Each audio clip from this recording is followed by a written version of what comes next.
మనం ధ్యానం చేస్తాం. దీంట్లో ఏంటి మనం నేర్చుకునేది అని అంటే, మానవ అర్హత ఆధారం చేసుకుని దేవుడు ఏర్పరచుకున్నటువంటి రాజు.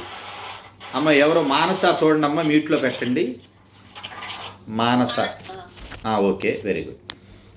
ఈరోజు మనం ధ్యానం చేయబోయేటువంటి మొదటి సమూయేలు గ్రంథంలో ఉన్న మొత్తం మ్యాటర్ ఏంటి, సబ్జెక్ట్ ఏంటి అని అంటే, మానవ అర్హత ఆధారం చేసుకుని దేవుడు ఏర్పరచుకున్న రాజు ఎవరు? సౌలు. అసలు ఈ 6 గ్రంథాలు దేని గురించి చెప్పబడుతున్నాయనంటే, ఇశ్రాయేలు యొక్క రాజ్య పరిపాలన గురించి చెప్పేవి. దాంట్లో భాగంగా మొదటి సమూయేలు గ్రంథంలో ఏంటి మనం నేర్చుకోబోతున్నామని అంటే, మానవ అర్హతను ఆధారం చేసుకుని దేవుడు ఏర్పరచుకున్నటువంటి రాజు అయిన సౌలు గురించి ఈ మొదటి సమూయేలు గ్రంథం అంతా మనం ధ్యానిస్తాం. రెండవది, దేవుడే ఏర్పరచుకున్నటువంటి రాజు దావీదు. ఏంటండి, మీరు అసలు ఏమి ఇబ్బంది పడద్దు. ఇవన్నీ కూడా నేను మన ఆన్లైన్ బైబిల్ వాట్సాప్ గ్రూప్లో నేను షేర్ చేస్తాను. వినండి, ఒక అవగాహన వస్తుంది. నేను గ్రూప్లో షేర్ చేసిన తర్వాత మీరు మీ నోట్బుక్లోనికి మీరు ఫేర్ చేసుకోవచ్చు. రెండవ సమూయేలు గ్రంథంలో ఏం ధ్యానం చేస్తానంటే, అచ్చంగా దావీదు రాజు గురించే ధ్యానం చేస్తాం. మూడవ గ్రంథం మొదటి రాజుల గ్రంథంలో సొలొమోను, ఇశ్రాయేలు వీరి గురించి మనం ధ్యానం చేస్తాం. మీకు చాలా ఈజీగా గుర్తుపెట్టుకోవచ్చండి. మొదటి సమూయేలు అంటే సౌలు, రెండవ సమూయేలు అంటే దావీదు, మొదటి రాజులు అంటే సొలొమోను, నాలుగవ పుస్తకమైన రెండవ రాజులు అని అంటే ఇశ్రాయేలు యొక్క రాజవంశాలన్నింటిని గురించి వచ్చేస్తానమాట. ఇశ్రాయేలు యొక్క రాజవంశాలన్నింటి గురించి వచ్చేస్తుంది. తర్వాత ఐదవ పుస్తకమైన మొదటి దినవృత్తాంతాలు ఏం మనం ధ్యానం చేస్తామంటే, సొలొమోను ద్వారా కట్టించబడిన దేవాలయము. తర్వాత ఆరో పుస్తకం మనకి ఏమి మనం నేర్చుకుంటాము అని అంటే, రెండవ దినవృత్తాంతాల్లో ఏంటంటే రాజవంశము, అట్లాగనే దేవాలయం. ఇంతే అండి. 6 పుస్తకాలని మనం మన క్లాసుల్లో నేర్చుకునే వాటి యొక్క ప్రాథమికమైనటువంటి విషయం ఇదే. ఇంకా సో మొదటి సమూయేలులో ఎవరు కనపడతారు మనకి? ఎవరన్నా మ్యూట్ ఆన్ చేసి చెప్పండి. Very good. రెండవ సమూయేలులో ఎవరు కనపడతారు? Very good. మొదటి రాజుల గ్రంథంలో ఎవరు కనపడతారు? Very good. రెండవ రాజుల గ్రంథంలో ఎవరు కనపడతారు? రాజవంశాలు.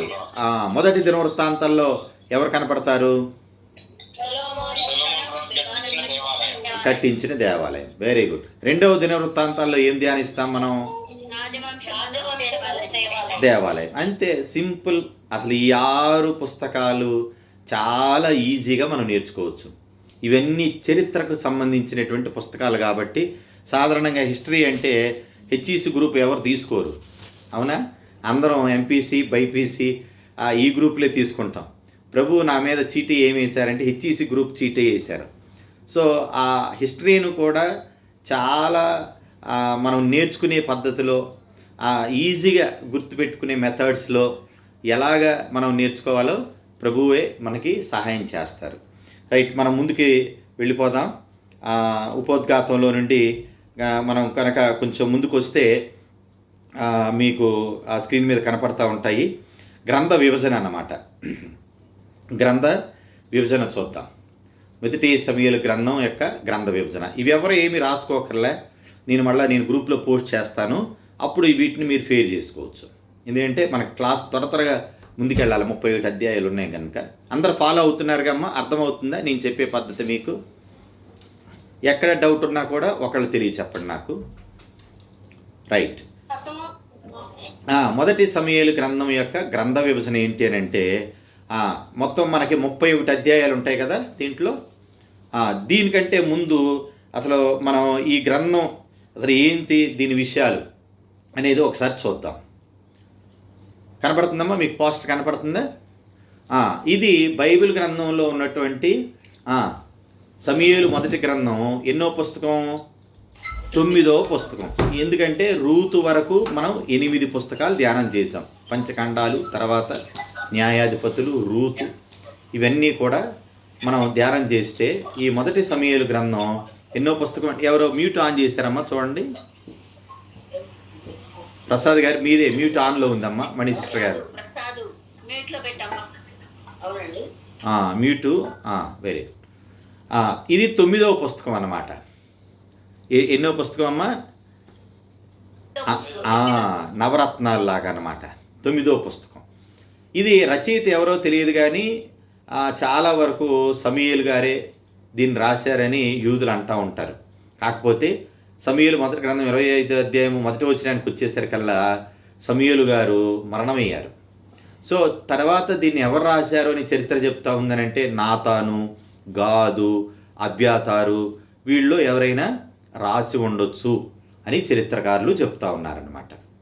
ఈ గ్రంథాన్ని రాసింది సమూయేలు గారే యూదుల పద్ధతి ప్రకారం. కానీ ఆయన 25 అధ్యాయంలోనికి మనం లోపలికి వెళ్ళి చూస్తే అక్కడ ఆయన మరణించారు.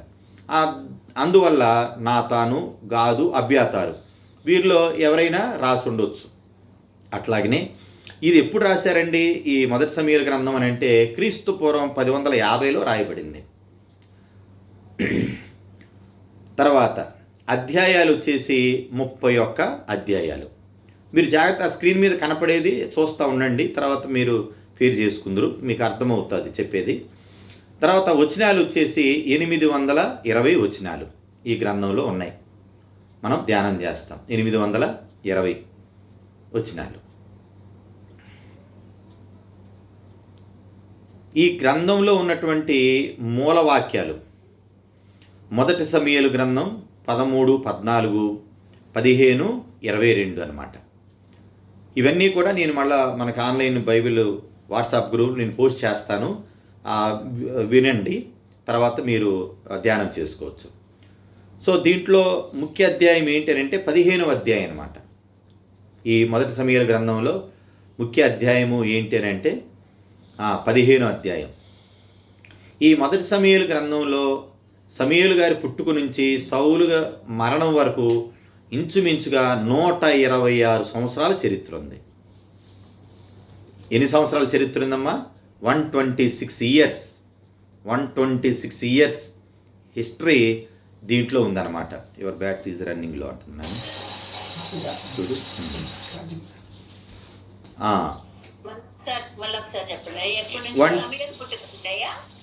అవునమ్మా, సమూయేలు పుట్టుక నుంచి సౌలు మరణం వరకు 126 ఇయర్స్ అమ్మా హిస్టరీ ఉంది.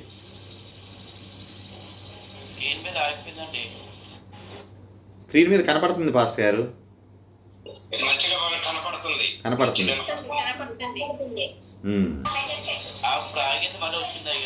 ఓకే రైట్, మనం ముందుకి కొనసాగుదాం. మనకి చాలాసార్లు పరిశుద్ధ గ్రంథంలో కనపడే సైన్యములకు అధిపతి యెహోవా అనేటువంటి పేరు 281 సార్లు పరిశుద్ధ గ్రంథం అంతా కూడా ఉందండి. 281 టైమ్స్ సైన్యములకు అధిపతి యెహోవా అనే పేరు మనకి బైబిల్ గ్రంథంలో ఉంటుంది. అది ఈ గ్రంథంలోనే స్టార్ట్ అయిందన్నమాట. ఆ మాట సైన్యములకు అధిపతి యెహోవా అనే పేరు మొట్టమొదటిసారిగా ఈ గ్రంథంలోనే ఆరంభమైంది. మీరు ఎవరు కంగారు పడద్దండి, అసలు చాలా చక్కగా మీరు ఫాలో అవుతున్నారు. ఈ పీపీటీ అంతా కూడా అవునమ్మా, అవును 281 టైమ్స్ మీరు చక్కగా ఫాలో అవ్వచ్చు. మీకు గ్రూప్లో కూడా ఇవి పోస్ట్ చేస్తాం, ఆన్లైన్ బైబిల్ క్లాస్ దాంట్లో కూడా వీటిని పోస్ట్ చేయడం జరుగుతుంది. కాబట్టి మీరు ఒకవేళ ఇప్పుడు ఏదైనా రాసుకోవటం ఏదైనా టైం ఇది ఉన్నా పర్వాలేదు, ఎందుకంటే 31 అధ్యాయాలు ఉన్నాయి. కొంచెం మిమ్మల్ని వందే భారత్ ఎక్స్ప్రెస్ ఎక్కించాలని చిన్నగా ఒకేసారి మళ్ళా దూసుకుపోతే బాగోదు కదా. చిన్నగా షెడ్ నుంచి 1వ ప్లాట్ఫామ్ మీద తీసుకొచ్చి ఒక స్టేషన్ దాటించి 2వ స్టేషన్ 3వ స్టేషన్కి ఇంకా వందే భారత్ లాగా హైదరాబాద్ వాళ్ళకి హైదరాబాద్ వైపు, వైజాగ్ వైపు పరుగులు పెడదామని నా ప్రయత్నం, అంతే. రైట్. సమూయేలు ఈ పేరు గ్రంథం పేరే సమూయేలు కదండి. సమూయేలు అనే పేరుకి అర్థం ఏంటంటే దేవుని నామము,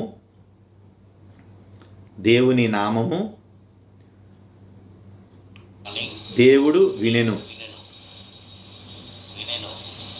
అవునయ్య గారు. అలాగనే దేవుని అడిగి తిని అనే అర్థాలు ఉన్నాయన్నమాట.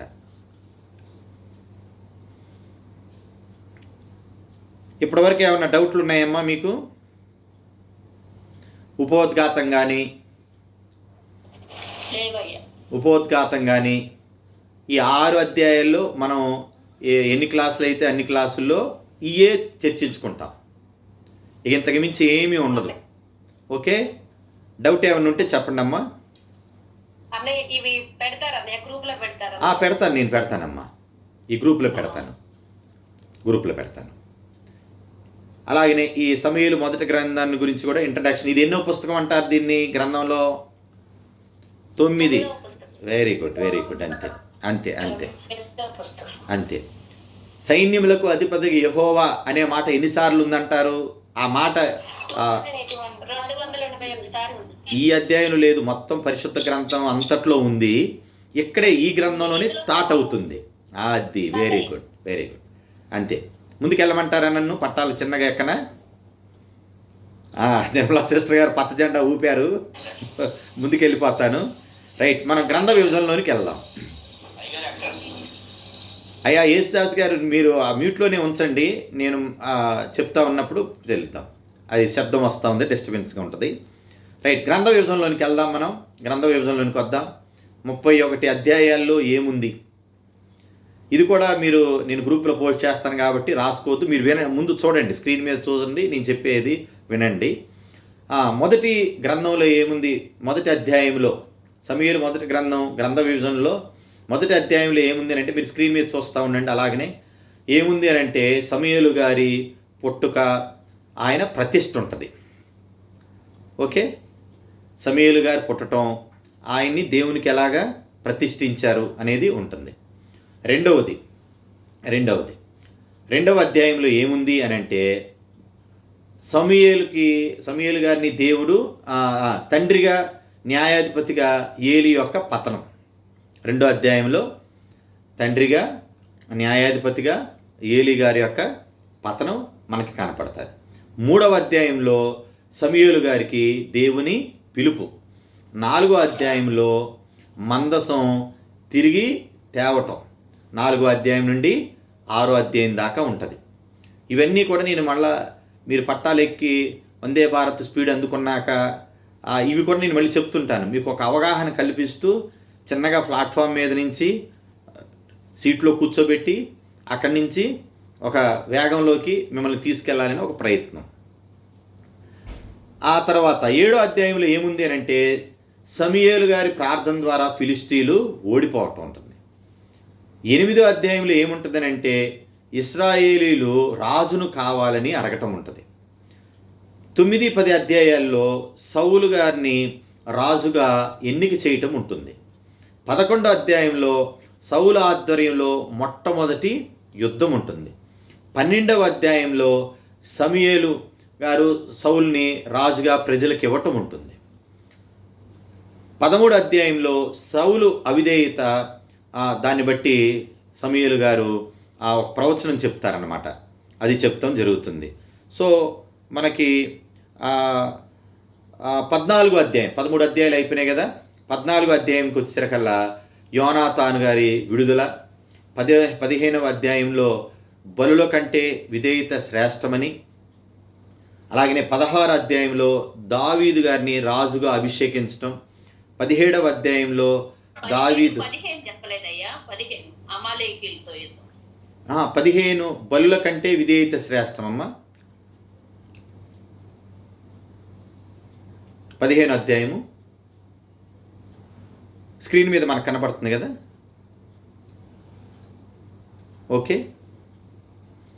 అక్కడ వస్తుంది అమాలేకీయులతో యుద్ధం అనేది. మనం లోపలికి వెళ్ళినప్పుడు మనకు అక్కడ వచ్చేస్తుంది. సో 16వ అధ్యాయంలో దావీదు గారిని రాజుగా అభిషేకించటం. 17వ అధ్యాయంలో దావీదు గొల్యాతును హతమార్చటం. 18వ అధ్యాయంలో దావీదు యోనాతానుల స్నేహం.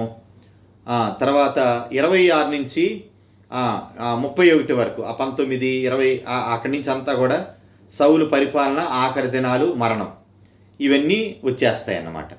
సో ఇది మనం బేసిక్గా ఈ మొదటి సమూయేలు గ్రంథంలో 1 minute. అన్న వీళ్ళెవరు మధ్యలో అసలు మీట్ ఆన్ చేయొద్దని చెప్పండి. అసలు నో డిస్కషన్, ఓన్లీ మీ క్లాస్ తప్ప. ఓకే ఓకే ఏదైనా డౌట్ ఉంటే కనుక క్లాస్ అయిపోయిన తర్వాతే. ఓకే అన్న ఓకే అన్న. ఇది మనం నేర్చుకునేటువంటి విషయాలు. సో ఇప్పుడు మనం ఒక్కొక్క అధ్యాయాల వారీగా మనం వెళదాం. ఓకేనా? ఇంతవరకు ఏం డౌట్లు ఏం లేవు కదమ్మా? మీరేం రాసుకోలేదు, ఇబ్బంది ఏం లేదు. ఇవన్నీ కూడా మళ్ళీ మీకు గ్రూప్లో నేను ఇప్పుడు పోస్ట్ చేస్తాను. దాన్ని బట్టి మీరు ఎత్తి రాసుకోవచ్చు, ధ్యానం చేసుకోవచ్చు. ఇబ్బంది ఏం లేదు, నో ప్రాబ్లం. రైట్, మొదటి అధ్యాయంలోనికి మనం వచ్చేద్దాం. ఇప్పుడు రాసుకోండి. మీరు ఇంకా ఏదైనా రాసుకునేది ఉందంటే ఇప్పుడు రాసుకోవడానికి ప్రయత్నం చేయండి. ఇందాక మనం చెప్పుకున్నట్లుగా గ్రంథ విభజనలో మొదటి అధ్యాయంలో ఏం చెప్పుకున్నాం మనం? సమూయేలు గారి పుట్టుక, ప్రతిష్ఠ గురించి చెప్పుకున్నాం. రైట్. ఇక్కడ సమూయేలు గారి యొక్క తల్లిదండ్రులు మనకి కనబడతారు. సమూయేలు గారి తల్లిదండ్రుల పేర్లు రాసుకోండి. తండ్రి ఎల్కానా, తల్లి హన్నా. తల్లి హన్నా రాసుకోండి. ఇక్కడ మనం గమనించి చూస్తాం, ఎల్కానా గారికి 2 భార్యలు. ఎవరంట? Hannah, Peninnah. చాలా ఈజీగా గుర్తుపెట్టుకోవచ్చు మనం. ఎల్కానా గారికి 2 భార్యలు అన్నమాట. వారిలో సమూయేలు గారి తల్లి అయినటువంటి హన్నా, రెండవ ఆవిడ పెనిన్నా. ఇప్పుడు మిమ్మల్ని ప్రశ్న అడగవచ్చు, ఎల్కానా గారికి ఎంతమంది భార్యలు, వాళ్ళ పేర్లు ఏంటి అని అంటే అంతే అంతే అంతే. చాలా చక్కగా అన్నమాట. రైట్, మనం ముందుకు వెళ్ళిపోదాం. ఇక్కడ మనకి కొత్త కొత్త క్యారెక్టర్లు పరిచయం అవుతూ ఉంటారు. ఈ అధ్యాయంలో ఇంకా పరిచయం అయ్యే మ్యూట్లో పెట్టేసుకోండి. ఇంకా మనకి ఈ అధ్యాయంలో మనకు కనపడే క్యారెక్టర్లు వీళ్ళ తర్వాత ఏలీ గారు కనపడతారు. ఎవరండి? ఈయన ఇశ్రాయేలీల యొక్క యాజకుడైనటువంటి ఏలీ. అట్లాగనే ఈయన 2 కుమారులు కనపడతారు, హోఫ్ని, ఫినెహాసు. ఏలీ గారు రాసుకోండి. ఏలీ గారు ఇశ్రాయేలీల యొక్క యాజకుడు, వారి 2 కుమారులు హోఫ్ని, ఫినెహాసు. మీకు డౌట్ రావచ్చు, ఇంతకుముందు ఒక ఫినెహాస్ గారు కనపడ్డారండి, మేము 8 అధ్యాయుల్లో ఎక్కడో మాకు హాయ్ బ్రదర్ అని మనల్ని ఎక్కడో పలకరించినట్టున్నాడు కదా. ఒక ఫినెహాస్ గారు పలకరించారా మిమ్మల్ని 8 అధ్యాయుల జర్నీలో? పలకరించాడు కదా. ఫినెహాసు ఒక యాజకుని కుమారుడు. అతను ఇశ్రాయేలీయులలో పాపాన్ని చూసినప్పుడు ఏం చేశాడట? ఈటెను ఇసరగా ఏమైపోయిందంట? తెగులు ఆగిపోయింది. రైట్. ఈ ఫినెహాసు వేరు. ఆ ఫినెహాసు ఈ ఫినెహాసు ఒక్కళ్ళు కానే కాదు. సో ఏలీ గారికి కూడా 2 కొడుకులు, వాళ్ళ పేరు హోఫ్ని, ఫినెహాసు. క్లుప్తంగా మనం చెప్పుకోవాలంటే 2కి కథలాగా చెప్పేస్తాను, వినేయండి. ఎల్కానా గారికి హన్నా, పెనిన్నా అనే 2 భార్యలు ఉన్నప్పటికీ హన్నా గారికి పిల్లలు లేరు. సో పిల్లలు లేకపోతే ఎట్లా ఉంటుందో తెలుసు కదా. పక్కన ఉన్న తోటికోళ్ళు దెప్పేస్తూ ఉంటే షిలోహు ఏ మందిరానికి వెళ్ళిందండి? మనకు రకరకాల మందిరాలు ఉన్నాయి. బేతేలు ప్రార్థనా మందిరము, ఇమానియేలు ప్రార్థనా మందిరము, రకరకాల మనకి ప్రార్థనా మందిరాల పేరు ఉన్నట్టుగా షిలోహులో ఆమె ఏం చేస్తూ వచ్చిందనంటే, షిలోహులో ఉన్న దేవుని సన్నిధిలో మొరపెడతా వచ్చింది. షిలోహులో ఎక్కడ మొరపెట్టిందండి అన్న? షిలోహులో. అంతే. సో అక్కడికి వెళ్ళింది, ప్రార్థన చేసుకుంది. అయ్యా మరి నాకు పిల్లలు ఎవరూ లేరు, నాకున్న నా తోటికోళ్ళు పిల్లలు లేరని నన్ను ఇబ్బంది పెడతా ఉంది, నాకు సంతానం కావాలని చెప్పి ఈ మొదటి అధ్యాయంలో ఆమె భారంగా ప్రార్థన చేసింది. దాని ఫలితమే చెప్పండి, ఎవరు పుట్టారు ఆమెకి? సమూయేలు గారు పుట్టారు. రైట్, ఇంకా అయిపోయింది అంతే. మొదటి అధ్యాయం ఏం లేదు. ఇలా పుట్టిన సమూయేలు గారిని ఆమె ఏం చేస్తూ వచ్చిందనంటే, ఎవరికి అప్పచెప్పింది? ఏలీ గారికి అప్పగించింది. అయిపోయింది మొదటి అధ్యాయం.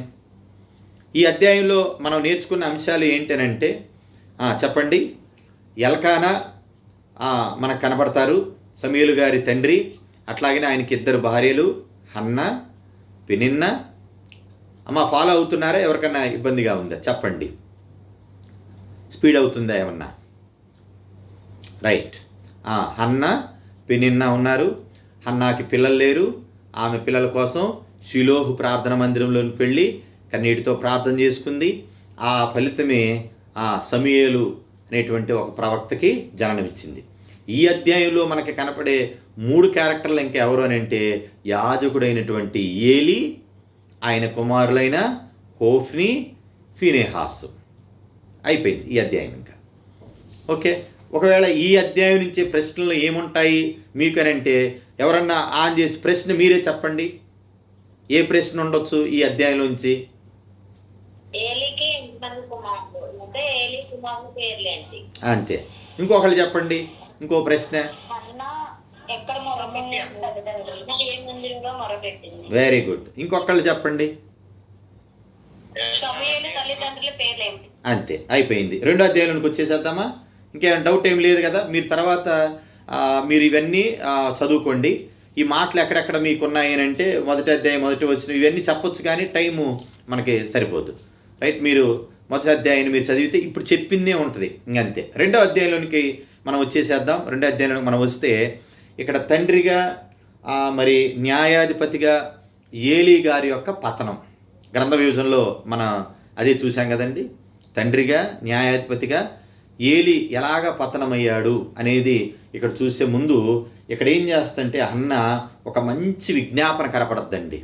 స్టార్టింగే ఏం కనపడదట? ఒక పాట, దేవుణ్ణి స్తుతిస్తూ ఘనపరుస్తూ ఎంత చక్కగా ఒక కీర్తన రాసిందనమాట. హన్నా రాసిన కీర్తన ఏ అధ్యాయంలో ఉందంటే మనం ఈజీగా చెప్పేయచ్చు. అదేంటన్నయ్య అక్కడ కనపడుతుంది కదా, రెండో అధ్యాయమే, అంతే.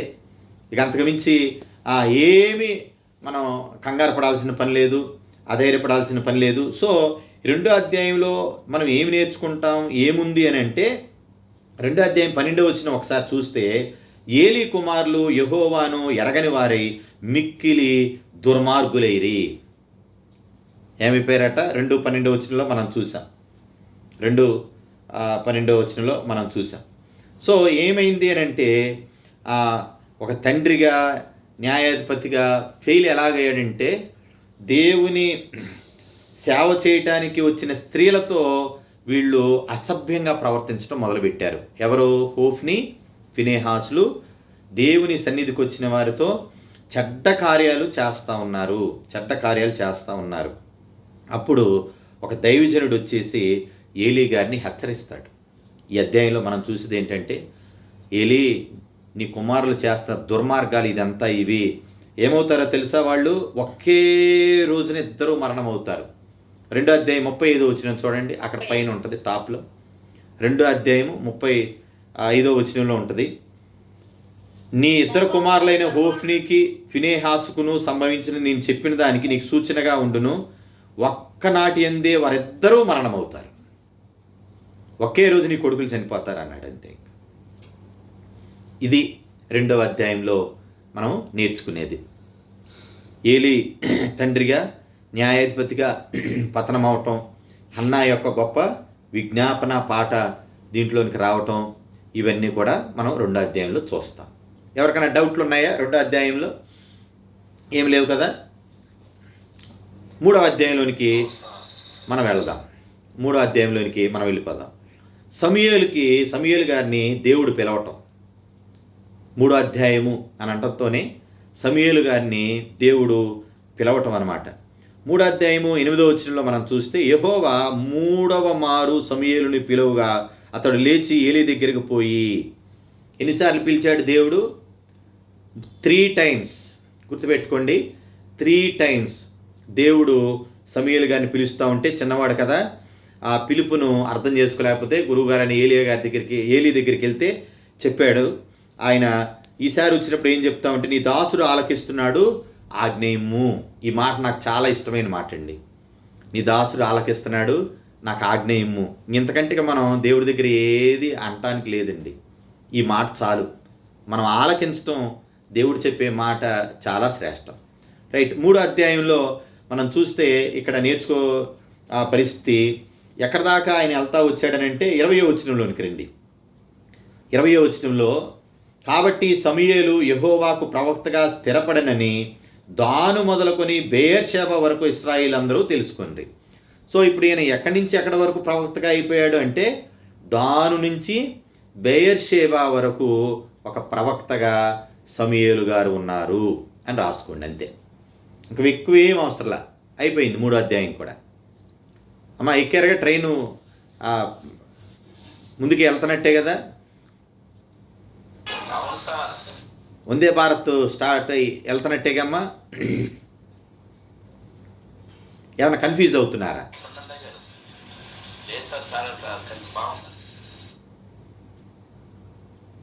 అమ్మా కంటిన్యూ చేయమంటారా? వెళ్దామా? 4వ అధ్యాయంలోనికి వెళ్దామా? అంతే, నేను చెప్పిన పాయింట్స్ తప్ప ఇంక మీరు ఎక్కువ ఏది మీరేం రాసుకోవద్దు అసలు. ఇంకా ఇవి ఏదైతే మెయిన్ పాయింట్స్ టచ్ వెళ్తున్నామో అంతే చాలుగా. మీరు చదువుకోండి, చదువుతున్నప్పుడు మీకు మొత్తం వివరము ఆరా అంతా వచ్చేస్తుంది. రైట్, 4వ అధ్యాయంలోనికి వెళ్ళిపోదాం మనం. 4వ అధ్యాయంలోనికి వెళ్తే మందసం ఏమైపోయిందనంటే పట్టబడిపోయింది. ఆ మందసం తిరిగి తేవటం 4వ అధ్యాయం నుండి 6వ అధ్యాయం దాకా ఉంటుంది అన్నమాట. ఈ మందసం పట్టబడినటువంటి మందసాన్ని తీసుకొని రావటం 4వ అధ్యాయం నుండి 6వ అధ్యాయం దాకా ఉంటుంది. 4వ అధ్యాయం నుంచి 6వ అధ్యాయం దాకా. ఇది ఎవరి చేత పట్టబడింది మందసం అని అంటే ఫిలిష్తీయుల చేత పట్టబడింది. అది రాసుకోండి. 4వ అధ్యాయంలో మందసం ఎవరి చేత పట్టబడింది అని అంటే ఫిలిష్తీయుల ద్వారా పట్టబడింది. ఫిలిష్తీయుల ద్వారా పట్టబడింది. ఇక్కడ మనం చూస్తే ఈ అధ్యాయంలో ఏలీ గారికి 98 సంవత్సరాలు వచ్చేసాయి. 4వ అధ్యాయము 15వ వచనంలో మీరు చూడండి. 4వ అధ్యాయము 15వ వచనంలో చూడండి, 98 సంవత్సరాలు వచ్చాయి. మందస్సమేమో ఏమైపోయింది, ఫిలిష్తీయులు పట్టుకొని వెళ్ళిపోయారు. సో ఈ మందసాన్ని ఎలాగా తీసుకురావాలి, ఈ మందసం విషయంలో ఎలాగా అడుగులు వేయాలనే పరిస్థితుల్లో దేవుడు ముందే చెప్పాడు కదా. 2వ అధ్యాయంలో చెప్పాడు కదా, ఒకే రోజున 2 కుమారులు హతమవుతారు అనే మాట చెప్పారు కదా. ఫిలిష్తీయులు తీసుకుని వెళ్ళిపోయారు దాన్ని. ఈయనకు చూస్తేనేమో ఏలీ గారికి ఏమో 98 సంవత్సరాలు, ఈయన 40 సంవత్సరాలు న్యాయం తీర్చాడట. ఏలీ గారు ఇశ్రాయేలీలకి 40 సంవత్సరాలు. 18వ వచనం ఆఖరిలో ఉంటుంది. 18వ వచనం ఆఖరిలో ఉంటుంది. ఏలీ గారు ఇశ్రాయేలుకి ఎంతకాలము తీర్పు తీర్చిరి, ఈజీగా గుర్తుపెట్టుకోవచ్చు. ఇశ్రాయేలు అరణ్యయాత్ర అంతే 40 సంవత్సరాలు. ఈయన అంతే 40 సంవత్సరాలు ఆయన వారికి న్యాయం తీరుస్తూ వచ్చాడు. సో ఈ టైంలో ఏమైందంటే ఏలీ గారి కోళ్ళు అట్లాగనే ఫినెహాసు భార్య పాపం ప్రెగ్నెన్సీ ఉందన్నమాట. గర్భం డెలివరీకి సిద్ధంగా ఉన్నటువంటి పరిస్థితి. ఎప్పుడైతే మందసం పట్టబడిందో అట్లాగనే ఆయన మామగారు మందసం పట్టబడింది అంటంతోనే ఏలీ గారు ఏమైపోయాడంటే పెద్ద బాగా ఆయన స్థూలకాయం అనమాట. పెద్ద ఆజానుబాహుడు స్థూలకాయం ఏంటి వెనక్కి ఇరుసుకొని పడిపోయాడు. అయ్యో దేవుని మందసం పట్టబడింది అని. అంతకుముందే యుద్ధంలో ఫిలిష్తీయులతో జరిగిన యుద్ధంలో హోఫ్నీ ఫినియాసు చచ్చిపోయారు. సో ఈమె ఏమైంది అంటే ఆ భయానికి మోకాళ్ళ మీద కుంగి నొప్పులు వచ్చేసి ప్రసవమైపోయింది. అప్పుడు ఆమె ఒక మాట అంది ఏంటంటే ఏకాబోధు. 22వ వచనంలో చూడండి, 4:22 వచనంలో చూడండి. ఏకాబోధు 4:22 అంటే దాని అర్థం ఏంటంటే ఇశ్రాయేల్లో నుంచి దేవుని ప్రభావము పోయింది, వెళ్ళిపోయింది అంతే. అవునమ్మా, 21, 22, 21 ఆఖరు 22 చూడండి అంతే. అమ్మ ఇంకా 4వ అధ్యాయంలో ఇంకేమైనా డౌట్లు ఉన్నాయంటారా? మళ్ళీ ఒకసారి నేను రిపీట్ చేస్తాను. ఈ అధ్యాయంలో ఏమైందంటే ఫిలిష్తీయుల చేత దేవుని మందసం పట్టబడింది.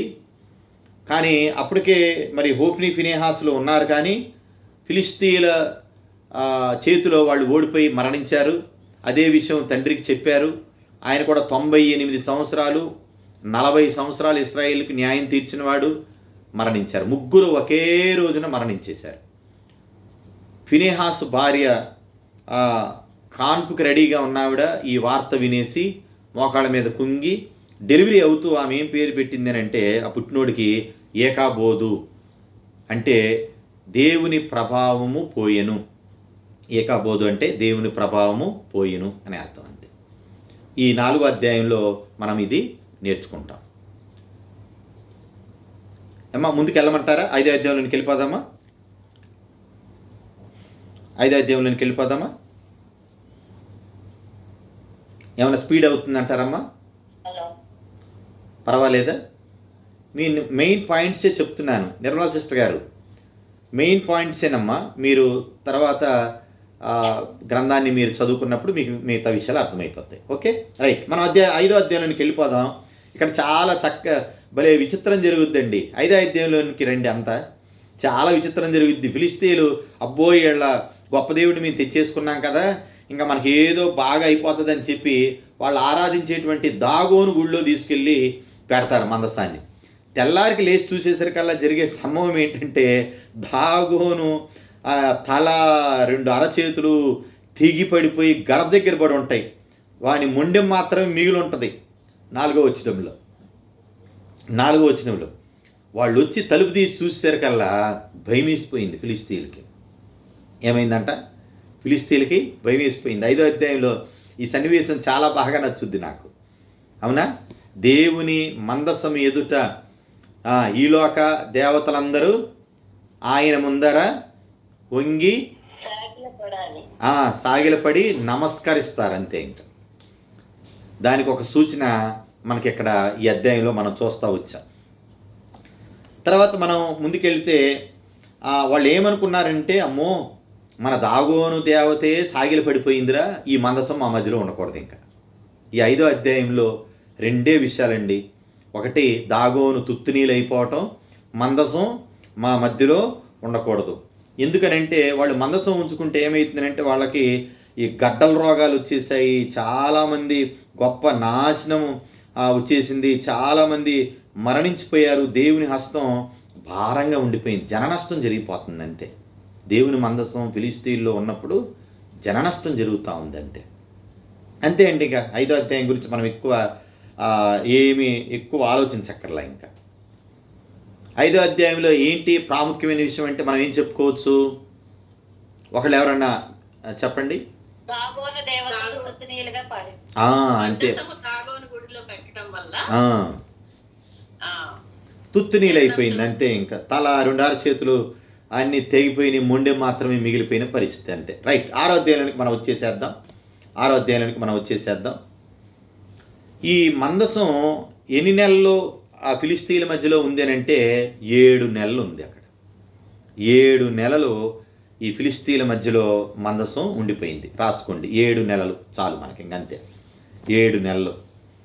సో వీళ్ళు ఏం చేశారంటే, వాళ్ళు ఉన్న శకునగాండ్రని వీళ్ళందరినీ పిలిచారు. బాబు గడ్డల రోగాలు వస్తున్నాయి, మరణం మనకు వచ్చేస్తుంది, ఇంకెట్లా మనం దీని నుంచి మనం బయటపడవచ్చు అని అంటే వాళ్ళు ఒకటే చెప్పారు, ఊరక పంపక అపరారార్థ అర్పణలు మనం అర్పించాలి. 3వ వచనంలో చూడండి, 6:3లో మీకు ఉంటుంది అనమాట. అపరార్థమైనటువంటి అర్పణలు చెల్లించి పంపవలను, ఊరకనే పంపకూడదు. ఏం చేయకూడదంట? మందసాన్ని ఊరకనే పంపకూడదు అని చెప్పి వాళ్ళు వాటన్నిటినీ సిద్ధం చేసేసి 6వ అధ్యాయంలో మీరంతా తర్వాత చదువుకోండి. వాళ్ళు ఆ దేవునికి చెల్లించాల్సిన అంతా కూడా చెల్లించేసేసి 7వ వచనంలో చూడండి, కాడి మోయిని పాడి ఆవులను 2 తోలి తెచ్చి బండికి కట్టి వాటి దూడలను వాటి దగ్గర నుండి ఇంటికి తోలేసేశారు. మందసాన్ని మొత్తానికి బండెక్కిచ్చేసి పంపించేశారు. ఎక్కడ ఏ మార్గంలో పంపించారు అని అంటే బెత్షెమెషు మార్గం. 12వ వచనంలో ఉంటుంది చూడండి. వాళ్ళకి శ్రమ వచ్చింది, ఇబ్బంది అయిపోతుంది, అమ్మా గడ్డల రోగాలు వస్తున్నాయి, ఊరికనే పంపించకూడదు, దేవుని మందసం కదా ఇది. అందుకనే మన పెద్దోళ్ళు ఊరికనే చెప్పలా. ఎవరి దగ్గరికి అంటండి? గర్భిణీ స్త్రీలు, బాలింతల దగ్గరికి, పెద్దవాళ్ళ దగ్గరికి వెళ్ళేటప్పుడు ఒట్టి చేతులతో వెళ్ళకూడదు. ఎక్కడి నుంచి వచ్చింది ఇదంతా? దేవుని గ్రంథం నేర్పించింది మనకి. బెత్షెమెషు మార్గాన్న బండికి కట్టేసి పంపించేస్తూ వచ్చేసారు. అది ఏమైపోయింది అని అంటే బెత్షెమెషు మార్గంలో వచ్చేసేసి ఆ బెత్షెమెషు వాళ్ళు చక్కగా దాన్ని రిసీవ్ చేసుకున్నారు, దేవునికి అర్పణలు అర్పించారు. 15వ వచనంలో 6వ అధ్యాయము 15వ వచనంలో చక్క అర్పణలు అర్పించేశారు. కానీ వీళ్ళు చేసిన చిన్న మిస్టేక్ ఏంటంటే 19వ వచనంలోనికి రండి. మిస్టేక్ చేశారు వీళ్ళు. ఎంతమంది చచ్చిపోయారో తెలుసమ్మా? ఎంతమంది చచ్చిపోయారో తెలుసా? 50,070 మంది. బెత్షెమెషు వాళ్ళు చేసిన పని ఏంటంటే మందసాన్ని తెరిచి చూశారు. ఏం చూశారట? దేవుని మందసాన్ని తెరిచి చూశారు. సో 50,070 మంది మరణిస్తూ వచ్చారంట. అంతే అండి. 6వ అధ్యాయంలో మనం నేర్చుకునే మాట ఏంటంటే, 6వ అధ్యాయంలో మనం నేర్చుకునేది ఫిలిష్తీయుల దగ్గర 7 నెలలు మందసం ఉంది, ఊరకనే పంపకూడదని అపరారార్థ అర్పణలు అర్పించి దాన్ని ఏం చేశారు? బెత్షెమెషు మార్గంలో దాన్ని తోలారు. బెత్షెమెషు వాళ్ళు ఏంటంటే పాపం బాగానే దాని బలు అర్పించారు, కానీ వాళ్ళకి తెరిచి చూశారు కల్లా 50,070 మంది మరణించారు. అంతే 6వ అధ్యాయంలో. ఏమైనా డౌట్లు ఉన్నాయమ్మా? 6వ అధ్యాయం గురించి ఎవరికైనా డౌట్లు ఉన్నాయా? 6వ అధ్యాయంలో ఏమైనా డౌట్లు ఉన్నాయమ్మా? వెళదామా? 7వ అధ్యాయంలోకి వెళ్ళిపోదామా? 7వ అధ్యాయంలోకి వెళ్ళిపోదాం. సో 7వ అధ్యాయంలో అమ్మా రాసుకున్నా. బెత్షెమెషు మార్గంలోకి వెళ్ళిందని రాసుకోండి. ఎక్కడ 50,070 మంది మరణించారనంటే బెత్షెమెషు వారు మందసాన్ని తిరిగి చూసినట్లుగా అని ప్రశ్న రావచ్చు. బెత్షెమెషు వారికి ఏం సంభవించింది అని కూడా ప్రశ్న రావచ్చు.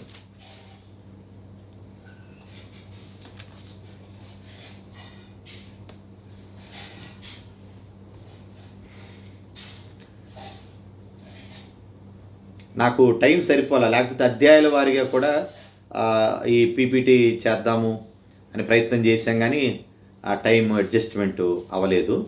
ప్రభుత్వమైతే తర్వాత ఇదంతా అయిపోయే లోపల వీటిని కూడా ఈ టైప్లో పీపీటీ చేసేసి మీకు గ్రూప్లో పెట్టడానికి ప్రయత్నం చేస్తాను. వెళ్దామమ్మా? 7వ అధ్యాయంలోనికి వెళ్దామా అనిత? రైట్. 7వ అధ్యాయంలోనికి వచ్చేసరికల్లా సమూయేలు గారు ఏంటిదంటే మందసం ఎక్కడ చేర్చబడింది అని అంటే అబీనాదాబు ఇంట చేర్చి దాన్ని కాపాడుటకే అతని కుమారుడైన ఎలియాజరును ప్రతిష్ఠించిరి. మందసం ఎక్కడికి వచ్చిందంట? ఇప్పుడు ఇది అబీనాదాబు ఇంటికి వచ్చింది. అక్కడ ఎలియాజర్ని దీన్ని కాపాడటానికి ఉంచుతూ వచ్చారు. ఇక్కడ ఇది ఎన్ని సంవత్సరాలు ఉండిపోయింది మందసం అని అంటే 20 years ఉందమ్మా. అబీనాదాబు ఇంట్లో ఎన్ని సంవత్సరాలు ఉంది? 20 years. నిజంగా ఎంత గొప్ప ధన్యతో కదండి అబీనాదాబు ఇంట్లో మందసం ఉంటే. ఇంకొక ఆయన ఇంట్లో కూడా మందసం ఉంది. మనం చదువుతాం ముందుకెళ్తే ముందు అధ్యాయాల్లో 2వ సమూయేలు గ్రంథంలో మనకి వస్తుంది అనమాట. ఓబేదెదోము కదా, ఓబేదెదోము ఇంట్లో కూడా మందసం ఉండటం వల్ల అతను ఆశీర్వదించబడతా వచ్చాడు. రైట్. ఇక్కడ 20 సంవత్సరాలు ఏమైపోయింది అంటే మందసం అక్కడ ఉండిపోయింది. 3వ వచనం నుండి సమూయేలు గారు హితబోధ రాసుకోండి. 7వ అధ్యాయము 3వ వచనం నుండి ఇక వాళ్ళకి ఇశ్రాయేలులకి ఇక పొద్దాక అదే కదండి, ప్రతిసారి వీళ్ళు అవిధేయులు అవ్వటం, మరలా దేవుడు ఏదో ఒక విపత్తును తెప్పించటం, మరలా వాళ్ళని సరిచేయటం, దేవుణ్ణి వాళ్ళని నడిపించటం, ఇదే ఇశ్రాయేలు చరిత్ర అంతా కూడాను. సో 7వ అధ్యాయం 3వ వచనం నుండి ఆయన ఏం చేస్తూ వచ్చాడనంటే వాళ్ళకి హితబోధ చేస్తూ వచ్చాడు. 5వ వచనంలో ఏం చేశాడంటే మిస్పా, ఈ ప్లేస్ మీకు బాగా గుర్తు రావాలి. ఏంటిది? మిస్పా అంటే అర్థం కావలి గోపురం. ఏంటిదంట? మిస్పా ప్రార్థనా మందిరం అని వినే ఉంటారు మీరు. మిస్పా పరిచర్యలు అని వినే ఉంటారు. కావలి గోపురం అన్నమాట. సో ఇక్కడ సమూయేలు గారు ఇశ్రాయేలు అందరినీ పిలిచి నేను మీకోసం ప్రార్థన చేస్తాను, దేవుడి దగ్గర నేను మీకు ప్రార్థన చేస్తాను అని చెప్పి ఆ రోజు ఉపవాసం ఉండి అక్కడ ఆ ఇశ్రాయేలు అందరి పక్షాన మొరపెడతాడు. ఆ తర్వాత ఫిలిష్తీయుల మీదకి యుద్ధానికి పోయినప్పుడు దేవుడు వీళ్ళకి సహాయం చేస్తాడు. 10వ వచనంలో యెహోవా అతని ప్రార్థన అంగీకరిస్తాడు. ఏమండి, సమూయేలు గారు బలి అర్పిస్తుండగానే ఫిలిష్తీయులు యుద్ధం చేయడానికి వస్తారు. వాళ్ళందరూ ఓడిపోతారు. అర్థమవుతుందమ్మా? ఇవి పెద్దగా అర్థం కానిది అంటూ ఏం లేదు ఇక్కడ. వాళ్ళకి హితబాత్ చేశాడు 3వ వచనంలో. 5వ వచనంలో అందరినీ మిస్పా అనే చోట అందరినీ జమ చేశాడు, బలి అర్పించాడు. ఈ లోపల ఫిలిష్తీయులు బయలుదేరి వచ్చారు. దేవుడు ఇశ్రాయేళ్ళకి గొప్ప జయం ఇచ్చాడు. ఈ అధ్యాయంలో గొప్ప జయం ఇచ్చాడు. ఇక్కడ ఇంకొక మాట మనం పట్టుకోవాలి. 12వ వచనంలో చూడండి. అప్పుడు సమూయేలు ఒక రాయి తీసి మిస్పాకును శెనుకును మధ్య దాన్ని నిలిపి, ఇంతవరకు యెహోవా మనకు సహాయం చేసినని చెప్పి దానికి ఎబెనేజరు అని పేరు పెట్టెను. కింద ఫుట్ నోట్లో సహాయపు రాయి అని ఉంటుంది. దేవుడు ప్రార్థన ఆలకించి మనల్ని శత్రువుల నుంచి విడిపించాడు కనుక మనం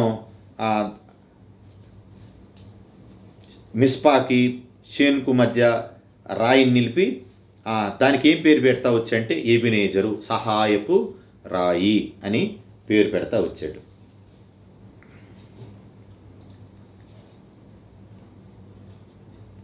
ఓకేనా? అంతే. ఈ సమూయేలు గారిని మనం ట్రావెల్ ప్రవక్త అని కూడా అనొచ్చు. ఎందుకని? ఇందాక మనం చదువుకున్నాం, దాను మొదలుకొని బేయర్షా వరకు పాస్టర్ గారు ఈయన ఒక్కడే ట్రావెల్ ప్రవక్త, ట్రావెల్ ప్రాఫిట్. ఎందుకంటే ఎక్కడ ఏం మందిరాలు లేవు. సో దాని నుండి బేయర్షాబా వరకు ఈయనే కవర్ చేయాలి మొత్తం పరిచర్య అంతా. ఏంటంట? అందుకనే ఈయన్ని ట్రావెల్ ప్రవక్త అని కూడా అనొచ్చు. రైట్? ఓకేనమ్మా. 7వ అధ్యాయంలో ఏం డౌట్లు ఏం లేవు కదా? 7వ అధ్యాయంలో ఏం డౌట్లు ఏం లేవుగా? 8వ అధ్యాయంలోకి వెళ్దామా? అయ్యా అమ్మా చెప్పండి. 7:15లో సమూయేలు తాను బ్రతికిన దినములన్నీ ఇశ్రాయేలుకు న్యాయాధిపతిగా ఉండేనని ఉంది కదయ్యా? అవునమ్మా. అయితే ఈయన పేరు కూడా న్యాయాధిపతుల్లో ఒక పేరు ఉండాలి కదయ్యా. 14 మందిలో ఈయన పేరు లేదుగా? లేదు. అంటే ఈయన్ని దేవుడు ప్రవక్తల కేటగిరీలో పెడుతూ న్యాయం తీరుస్తూ ఉండేవాడు అన్నమాట.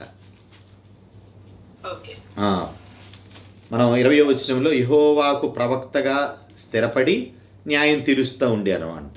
అందుకనే ఈయన పేరు న్యాయాధిపతుల్లో లేదు. రైట్? 7:15 అయితే అది ఉందయ్యా? అవునమ్మా.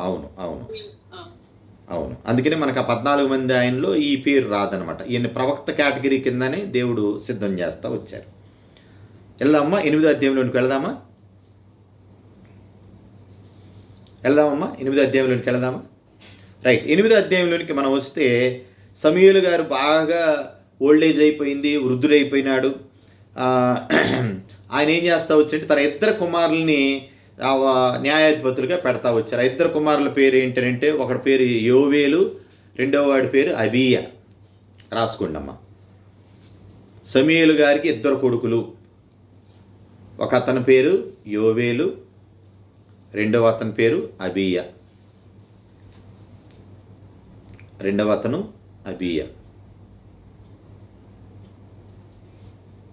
టైం ఎంత అయింది నాన్న? రైట్, వెళదాం. కాకపోతే వీళ్ళిద్దరు కూడా ఏమయ్యారంటే అమ్మా, తండ్రిలాగా దేవుని మర్యాద చొప్పున లేకపోతే దేవుని నిర్ణయం చొప్పున నడిచిన పిల్లలు కాదు. వీళ్ళిద్దరూ కూడా ఏం చేస్తూ వచ్చారంటే ధనాపేక్ష కలిగి సమూయేలు గారి ప్రవర్తన అనుసరించి నడవలా. వీళ్ళు వారి ప్రవర్తన అనుసరించి నడవకపోయేసరికల్లా ఇశ్రాయేలు ప్రజలందరూ కూడుకొని సమూయేలు గారి దగ్గరికి వచ్చి పంచాయతీ పెట్టారు. అయ్యా, నువ్వేం చూస్తేనేమో ముసలోడు అయిపోయావు, నీ కొడుకుల ప్రవర్తన చూస్తేనేమో నీలాంటి ప్రవర్తన లేదు అంటూ అసలు కథ ఇక్కడే ప్రారంభమైంది. చూడండి 5వ అధ్యాయం 8వ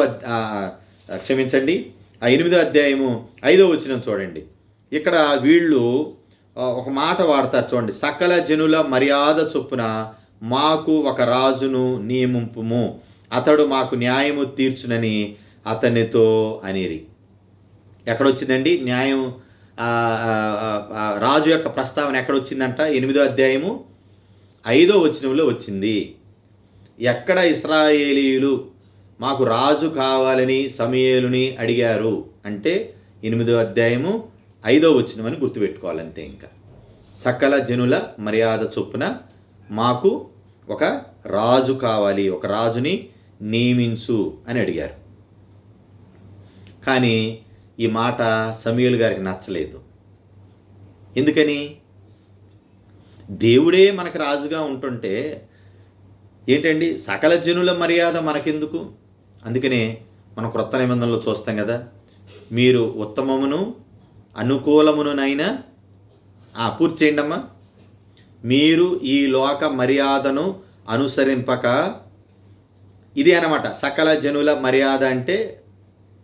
క్రొత్త నిబంధనలోనికి వచ్చేసరికల్లా ఏంటిదంట? ఉత్తమమును అనుకూలమునైన దేవుని చిత్తమేదో కనిపెట్టండి. సో అది. సో వీళ్ళు ఏం చేస్తూ వచ్చారంటే సకల జనుల మర్యాద మాకు కావాలి. ఏం కావాలంట?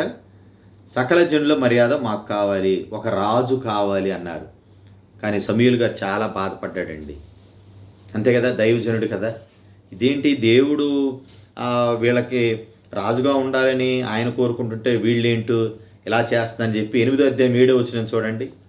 సమూయేలు పోయి దేవుణ్ణి వెంటనే అడిగేశాడు. అసలు దేవుణ్ణి అమ్మటనే అడిగేశాడు. అందుకు యెహోవా సమూయేలుకు సెలవిచ్చింది ఏమనగా, జనులు నీతో చెప్పిన మాటలన్నీ ప్రకారం జరిగించు, వారు నిన్ను విసర్జింపలేదు కానీ తమ్మును ఏలకుండా నన్నే విసర్జించి ఉన్నారు. ఈ మాట మనకు బాగా గుర్తుండాలండి. దేవుడు ఏం చెప్తున్నాడు తెలుసా? సమూయేలు, వాళ్ళు నిన్ను కాదయ్యా నన్నే వద్దనుకున్నారు, కానీ మరి ఏం చేద్దాం? అప్పుడు 10వ వచనం నుండి మీరు చూస్తే అసలు రాజు అనేవాడు ఎట్లా ఉంటాడు అనేది 11వ వచనం నుండి 22వ వచనం వరకు చెప్తాడండి. రాజు ఎలా ఉంటాడంటే అక్కడ చెప్తాడు, మీ కుమారులు పట్టుకొని తన రథాలను తోలటానికి తన గుర్రాలను కాపాడడానికి వాడిని ఉంచుతాడు. కొందరు అతని గుర్రాల ముందు పరిగెత్తాలి, అతని సైన్యంలో సహస్రాధిపతులుగా ఎన్ని చెప్తాడు. ఎన్ని ఉంటాయిరా రాజు అయితే అంటే, అలా చెప్తే అన్నా మాకు ఈ రాజు వద్దులే, దేవుడే మాకు రాజుగా ఉంటాడు అని ఎక్కడన్నా మాట అంటారేమో అని పాపం ఆయన ప్రయత్నం చేసాడు, ఆఖరి ప్రయత్నం. కానీ ఏం చేస్తూ వచ్చారు వాళ్ళు? 22వ వచనం అంతా విన్నారు, 21 దాకా మొత్తం చెప్పిందంతా విన్నారు. 11వ వచనం నుండి 21వ వచనం వరకు సమూయేలు గారు రాజు ఉంటే ఎలా ఉంటుంది అనే విషయాలన్నీ ప్రస్తావించి చెప్పాక కూడా వాళ్ళు ఏమన్నారో తెలుసా? మాకు రాజు కావాల్సిందే, రాజునే ఫైనల్గా మాకు రాజు కావాలి అని అడిగారు. రాజు కావాలని అడిగారు. రైట్. ఈ అధ్యాయంలో ఇంకేం డౌట్లు ఏం లేవు కదా? ఈ అధ్యాయంలో డౌట్లు ఏం లేవు కదా? 9వ అధ్యాయంలోనికి మనం వెళ్ళిపోదాం. 9వ అధ్యాయంలోనికి వస్తే ఇక్కడ ఫస్ట్ టైం కథానాయకుడు మనకి కనపడతాడు. మనం మొట్టమొదట ఉపోద్ఘాతంలో మనం చూసుకున్నాం. అసలు మొదటి సమూయేలు గ్రంథం అంతా ఏంటి కథ అంటే, మానవ అర్హత ఆధారం చేసుకుని దేవుడు ఏర్పరచుకున్న రాజు. చెప్పండి, హీరో ఎంటర్ అయ్యాడు. ఎవరన్నా మ్యూట్ ఆన్ చేసి చెప్పండి. మనం ఎదురు చూస్తున్న హీరో ఎంటర్ అయ్యాడు. సౌలుని గురించి ఇక్కడ మనకి ప్రస్తావన వచ్చేసింది అనమాట. ఎవరు ఈ సౌలు అని అంటే చాలా లిస్ట్ ఉంటుంది. ముందు నుంచి వస్తే కీషు కుమారుడు అని రాసుకోండి. సౌలు ఎవరి కుమారుడు అంటే 9వ అధ్యాయంలో కీషు కుమారుడు. కీషు ఎవరంటే కోటీశ్వరుడు, భాగ్యవంతుడు అని రాయబడింది. అక్కడ భాగ్యవంతుడు అని రాయబడింది. సౌలు కీషు కుమారుడు. కీషు కుమారుడు ఎవరో? సౌలే. సౌలు ఎవరి కుమారుడు? కీషు కుమారుడు. అంతే. రైట్. ఇతను ఎట్లాంటి వాడట చూడండి, వర్ణన ఎలాగా రాయబడి ఉంటుందో. 2వ వచనం, అతనికి సౌలు అని ఒక కుమారుడు ఉండెను, అతడు బహు సౌందర్యం గల యవనుడు, ఇజ్రాయిలులో అతని పాటి సుందరుడు ఒకడును లేడు, అతడు భుజములు మొదలుకొని పైకి ఇతరుల కంటే ఎత్తుగలవాడు. ఈయన స్పెషాలిటీ ఏంటో తెలుసా? మనం ఇక్కడ దాకా ఉన్నాం అనుకోండి, మనకు మించి ఉంటాడనమాట, గొలియాత్ టైప్లో. అర్థమవుతుందా? ఈయన స్పెషాలిటీ ఏంటంటే హైట్ పర్సన్, బాగా హైట్ పర్సన్ అంట. ఈయన మనం చూస్తే తండ్రి యొక్క గాడిదలు పోయినాయి అని చెప్పేసి ఎత్తుక్కుంటా బయలుదేరిపోతా ఉన్నాడు. ఏం చేస్తాడంట? తండ్రి యొక్క గాడిదలు తప్పిపోయినాయి అని చెప్పి ఏమి వెతుకుతూ వెళ్ళాడు సౌలు గారిని అంటే, బంగారం కాదు, డబ్బు కాదు, ప్రార్థన చేయించుకోవడానికి అంతకన్నా కాదు, గాడిదలు తప్పిపోతే వాటిని ఎతకటానికి వెళ్ళాడు. ఆ క్రమంలోనే ఎవరు ఈయనకి చెప్తారు, ఇక్కడ ఒక మంచి దీర్ఘదర్శి ఉన్నాడయ్యా, ఆయన దగ్గరికి పోండి, ఎక్కడ ఉన్నాయో ఏంటో మీకు చెప్తాడు అని అంటూ 7వ వచనంలో చూడండి, మీకు ఒక మంచి మాట ఉంటుంది. మనం వెళ్ళిన ఎడల ఆ మనిషికి ఏమి తీసుకొని పోదుము? మన సామాగ్రిలో నుండి భోజన పదార్థాలు సరిపోయినవి, ఆ దైవజనుడికి బహుమానం తీసుకొని పోటుకు మనకి ఏమీ లేదని తన పనివారితో చెప్పి. మంచి బుద్ధే, ఎందుకంట మంచి మంచి క్యారెక్టరే. సేవకుడి దగ్గరికి వెళ్తున్నాం, ఉట్టి చేతులతో ఏమి వెళ్తాము అని అడుగుతున్నాడు. రైట్. మనం ముందుకెళ్తే అలా వెళ్ళిపోతే మనం 9వ అధ్యాయంలో ముందుకు వచ్చేసేస్తే పోయి ఎవరిని అడుగుతాడని అంటే సమూయేలు గారిని అడుగుతాడు. ఇక్కడ ఎవరో దీర్ఘదర్శి అనే ఆయన ఉన్నాడటండి. ఏంటిదంట, ఆయన ఎక్కడ ఉంటాడు, ఆయన ఎవరు అని అంటే, బాబు మీరు ఎతుకుతున్నోళ్ళు నేనే, నువ్వు వస్తావని దేవుడు నాకు ముందే చెప్పాడు. ఏంటిదంట 19వ వచనం చూడండి, 19వ వచనం 9:19వ వచనం చూడండి. అలాగే 17వ వచనం కూడా మీరు చూస్తే, సౌలు సమూయేలునకు కనపడగానే యెహోవా, ఇతడే నేను నీతో చెప్పిన మనిషి, ఇదిగో ఇతడే నా జనులను ఏలునని అతనితో సెలవిచ్చెను. రాజు యొక్క బయలుపాటు వచ్చేసింది.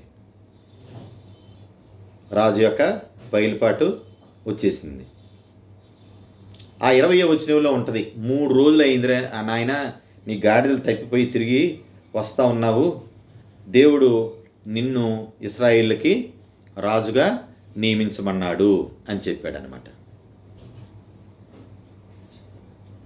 చూసారమ్మా? అది అంతే. ఇక 9వ అధ్యాయం గురించి మనం ఎక్కువ ఆలోచన ఏం చేయక్కర్లా. 9వ అధ్యాయంలో ఎవరు మనకి పరిచయం అయ్యారు? కథానాయకుడు బయటపడ్డాడు. ఇంకా సౌలు.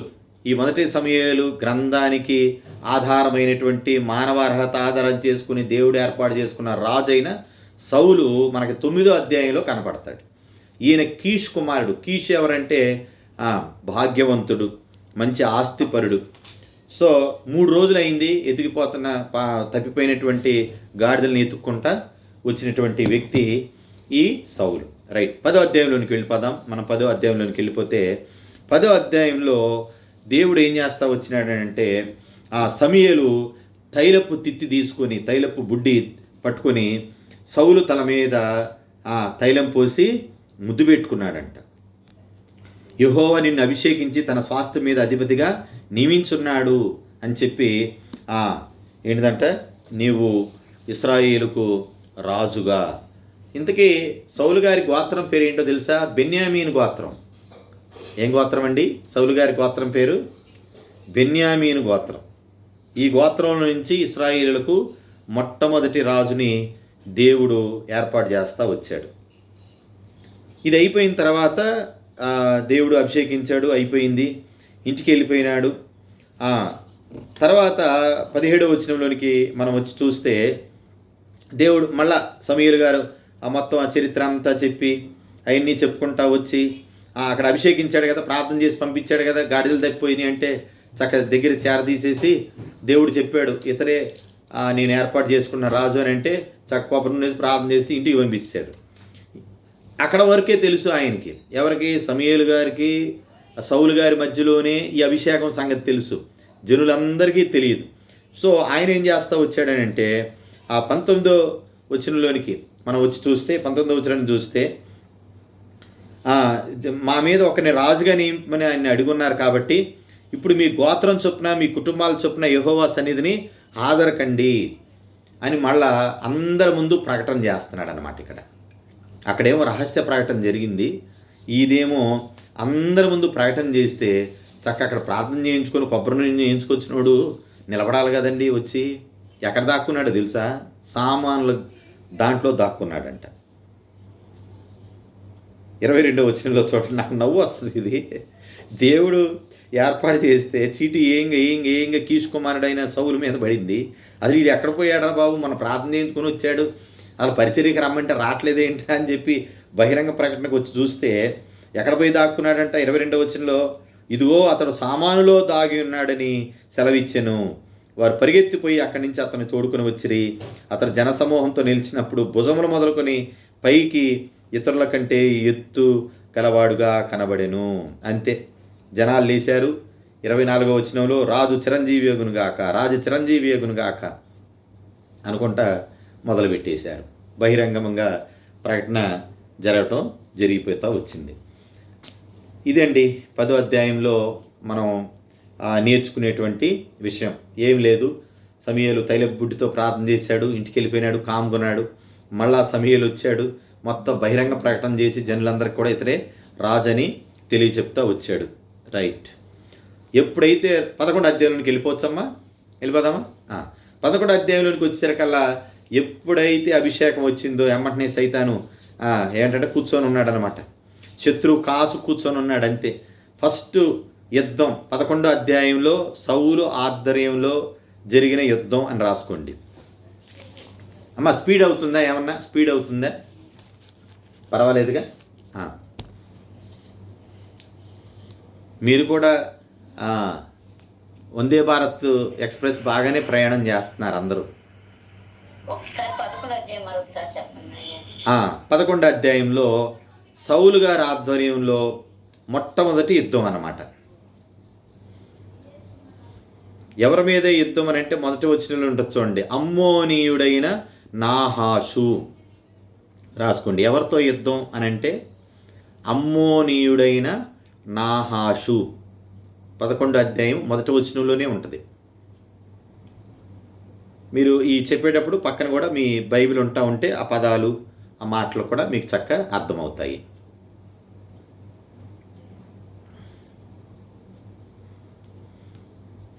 ఎప్పుడైతే శత్రువు వచ్చాడు అనే సమాచారం విన్నాడు, 6వ వచనంలో చూడండి, సౌలు ఆ వర్తమానం వినగానే దేవుని ఆత్మ అతని మీదకి బలంగా వచ్చేసింది. అంతే. ఇంకా ఆ బలంగా రావటం ఏమైందనంటే 11వ వచనంలోకి వచ్చేసేయండి. ఆఖరిలో అమ్మోనీయులను హతము చేయగా వారిలో మిగిలిన వారిద్దరే కూడి పోజాలకుండా ఏమైపోయారంట? చెదరిపోయేది. మొత్తం అమ్మోనీయులందరినీ కూడా హతం చేసేసాడు సౌలు. మొట్టమొదటి యుద్ధం అన్నమాట. రాజుగా ప్రతిష్ఠించబడ్డాక చేసిన మొదటి యుద్ధం ఎవరితో అంటే అమ్మోనీయుడైన నాహాషు. అంతే, ఇంకెక్కువ అవసరంలే. ఆయనకి తెలిసింది. వెళ్ళటంతోనే ఆ అమ్మోనీయులందరినీ ఆయన ఏం చేస్తూ వచ్చాడంటే హతం చేస్తూ వచ్చేసాడు. రైట్. 11వ అధ్యాయంలో మనం నేర్చుకునేటువంటిది అదే మాట. వెళ్దామంటారా? 12వ అధ్యాయంలోకి వెళ్దామా? అమ్మ అర్థమవుతుందా? ఏమైనా స్పీడ్ అవుతుందా? ఈ ప్యాటర్న్ ఫాలో అవ్వగలుగుతున్నారా? అమ్మ విజయసుందరి సిస్టర్ గారు అర్థమవుతుందంటారమ్మా? Okay, right. 12వ అధ్యాయంలోనికి మనం వెళ్ళిపోతే 12వ అధ్యాయంలోనికి వెళ్ళిపోతే సమూయేలు మళ్ళొకసారి ఇశ్రాయేలీయులందరితో ఇట్లా నేను ఆలకించుడి, మీరు నాతో చెప్పిన మాట అంగీకరించి మీ మీద ఒకని రాజుగా నియమించి ఉన్నాను, రాజు మీ కార్యములను జరిగించును అని తన గూడంతా వెళ్ళిపోసుకుంటాడండి. ఎక్కడి నుంచంట? న్యాయాధిపతుల ద్వారా దేవుడు జరిగించినటువంటి ఆ కార్యాలు, వాళ్ళ పితరులను నడిపించినటువంటి కార్యాలు, ఇవన్నీ చెప్పుకుంటూ వచ్చి ఆయనకి ఇష్టంలే. ఎందుకంటే దేవుడే వీళ్ళకి రాజుగా ఉండాలి, దేవుడి చేత వీళ్ళు నడిపించబడాలనేదే సమూయేలు గారి బాధ.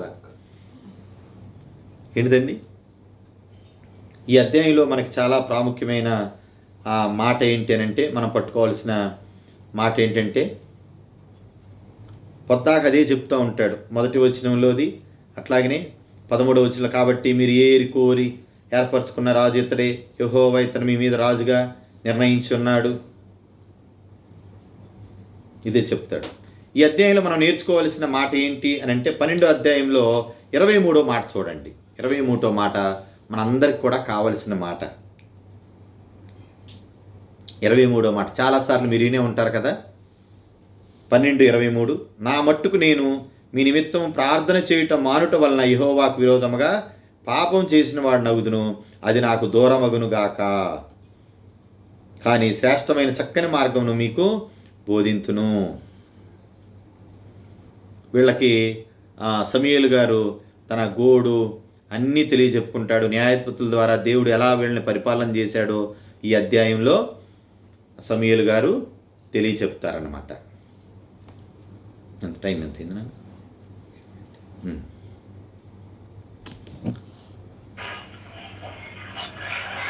అమ్మ క్లోజ్ చేద్దామా? 12వ అధ్యాయంలో ఏం రాసుకుంటారని అంటే సమూయేలు గారు అదే సౌలుని రాజుగా ప్రజలకు ఇవ్వటం మళ్ళీ చెప్తున్నాడు, మళ్ళీ రీట్రీట్ చేస్తున్నాడు, మళ్ళీ పునరుక్తి చేసి చెప్తూ తన బాధ అంతా చెప్పుకుంటున్నాడు. మీరు ఎందుకురా బాబు దేవుణ్ణి కాదనుకున్నారు, రాజును కావాలనుకున్నారని చెప్పి న్యాయాధిపతుల ద్వారా దేవుడు ఎలా పరిపాలన చేస్తూ వచ్చాడో అనే విషయాన్ని ఈ 12వ అధ్యాయంలో సమూయేలు గారు వివరిస్తూ వస్తాడనమాట.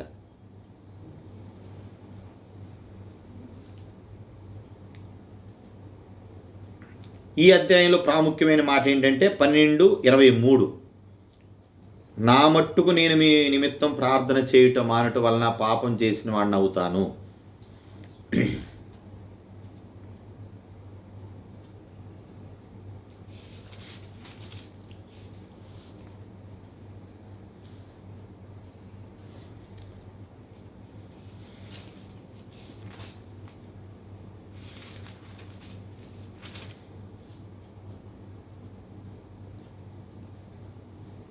అమ్మా ఓకేనా? 12వ అధ్యాయం వరకు ఓకేనా?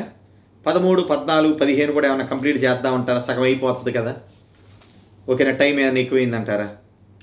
పర్వాలేదా? ఒక 10 మినిట్స్లో క్లోజ్ చేసేద్దాం. ఎందుకంటే 31 అధ్యాయాలు కదా. రేపు వచ్చే క్లాస్కి సమూయేలు మొదటి గ్రంథం అయిపోతుంది అనమాట. Okay right. ఈ 13వ అధ్యాయంలోనికి వచ్చేసరికి ఆయనకి వయసు ఎంత వచ్చింది అని అంటే 30 years 30 సంవత్సరాలు వచ్చాయి. ఎన్ని సంవత్సరాలు ఇశ్రాయేల్ని పరిపాలించాడంటే 2 years. అక్కడ రాసుకుని 2 సంవత్సరాలు 30 ఏళ్ల వయసు వచ్చింది ఆయనకి. 30 ఏళ్ల వయసులో ఆయన పరిపాలన ప్రారంభించాడు. సౌలు పరిపాలించినప్పుడు అతని వయసు 30 సంవత్సరాలు. ఎంతకాలము పరిపాలించను? 2 సంవత్సరాలు మాత్రమే పరిపాలించను. ఓకే, ఈ అధ్యాయం మనకు చాలా ప్రాముఖ్యమైనటువంటి అధ్యాయం అన్నమాట. ఎందుకు అని అంటే సమూయేలు గారు చెప్పినట్లు అక్కడ యుద్ధం వచ్చింది. ఇక్కడ ఏమైపోయిందనంటే వీళ్ళ మీదకి యుద్ధం వచ్చింది. ఎవరితో మనం చూస్తాం, ఫిలిష్తీయులు ఇశ్రాయేలుతో యుద్ధం చేయటికి 5వ వచనంలో చూడండి. ఫిలిష్తీయులతోనే యుద్ధం వచ్చింది. ఈయన చూస్తేనేమో సమూయేలు గారు రాలేదు, ఇంకా యుద్ధానికి వెళ్ళాలా వద్దా ఏంటో తెలియట్లే. ఒక అవిధేయమైన పని చేశాడండి. 13వ అధ్యాయంలో సౌలు చేసిన పని ఏంటంటే ఒక అవిధేయమైనటువంటి ఒక పని చేస్తూ వచ్చాడు. అందుకనే మనం గ్రంథ విభజనలో కూడా చూసాం. సౌలు అవిధేయత, సమూయేలు ప్రవచనం. చూడండి అక్కడ సౌలు అవిధేయత, సమూయేలు ప్రవచనం.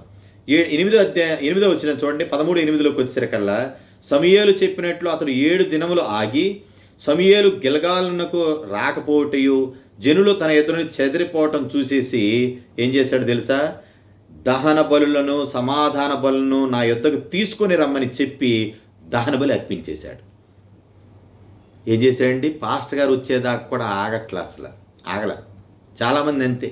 ఒక దైవజనుని నిర్ణయంతో ఒక పని చేద్దాము, దైవజనుని సలహాతో ముందుకెళ్దాము అనే ఆలోచన ఉండదండి. మాకు అనిపించేసింది అన్నయ్య, అంతే. మేము చేయాలనుకున్నాం, చేసేసాం. మరి దేవుణ్ణి అడిగావా? ఒక దైవికమైన కోణం దాంట్లో ఉంది అంటే అస్సలు మాకు అవన్నీ అవసరం లేదండి. మాకు అనిపించింది మేము చేసేసాం. చూడండి పరిస్థితులు ఎలాగా దాపురించాయో. ఏం చేస్తా వచ్చాయండి, దహన బలి అర్పించేదానికి సిద్ధపడిపోతే చూడండి 13వ వచనం వచ్చేసరికల్లా ఈ లోపల 10 ఆఖరిలోనే అతడు దహన బలి అర్పించి చాలించిన వెంటనే సమీలు వచ్చేసాడు. అరే నాయన ఒక్క నిమిషం ఆగితే ఏమైపోయాను, 7 రోజులు ఆగినోడివి ఇదట ఒక్క పూట ఆగం మనం అంతే. తొందర చాలామంది జీవితాల్లో అండి ఈ తొందరపాటు వల్ల అనర్థాలకు దారి తీసేస్తాయి అంతే. ఎంతసేపు కూర్చోవాలి మేము, ఎంతసేపు వెయిట్ చేయాలి, గంటలు అరుగుల మీద కూర్చుంటాం, గంటలు ఎక్కడంట టైం పాస్ చేసేటువంటి కేంద్రాలు ఉంటాయి మనకు అక్కడక్కడ. ఏంటిదండి ఎంతో వేస్ట్ చేస్తూ ఉంటాం. దైవజనులు వస్తున్నారు, లేకపోతే ప్రార్థనా సమావేశము, చక్కగా ఇట్లాంటి బైబిల్ క్లాసులు ఉన్నాయి, 1-2 నిమిషాలు నేర్చుకుందాము అనే పరిస్థితిలో మనం ఉండాలండి. అంత్యకాలంలో ఉన్నాం. యేసుక్రీస్తు ప్రభుల వారు తొందరగా వస్తున్నారు. దేవుడు దైవజనునికి మంచి ఆలోచన ఇచ్చి ఆన్లైన్ బైబిల్ క్లాసులు పెట్టించారు. ఏమంట తొందరపాటు ఎక్కడికి తీసుకుపోయింది అని అంటే 13వ వచనం చూడండి. ప్రవచనం చెప్తున్నాడు సమూయేలు గారు. ఏం చేస్తున్నాడంట ప్రవచనం, అందుకు సమూయేలు ఇట్లా, నీ దేవుడైన యెహోవా నీకు ఇచ్చిన ఆజ్ఞను గైకొనక నీవు అవివేక పని చేస్తేవి, నీ రాజ్యముని ఇశ్రాయేలు మీద సదాకాలం స్థిరపరచాలని దేవుడు అనుకున్నాడు, అయితే నీ రాజ్యం నిలవదు. అంతే, అయిపోయింది. ఈ అధ్యాయంలో ఎటువంటి పరిస్థితి మనం చూస్తూ వచ్చామనంటే ఓర్పు లేమితో సౌలు గురించి ఒక విపరీతమైనటువంటి ప్రవచనం వచ్చేసింది. 13:13లో ప్రవచనం వచ్చేసింది. సో ఈ 13 అధ్యాయంలో మనం నేర్చుకునేది ఏంటంటే ఆయన 30 years 30 సంవత్సరాల వయసు అప్పుడు ఏలటం ఆరంభించాడు. 2 సంవత్సరాలు మాత్రమే ఇశ్రాయేల్ని పరిపాలన చేశాడు. ఏమైతే వచ్చిందంట, అవిధేయమైనటువంటి పని చేస్తూ వచ్చాడు. ఓర్పులేమితో దహన బలిని అర్పిస్తూ వచ్చాడు.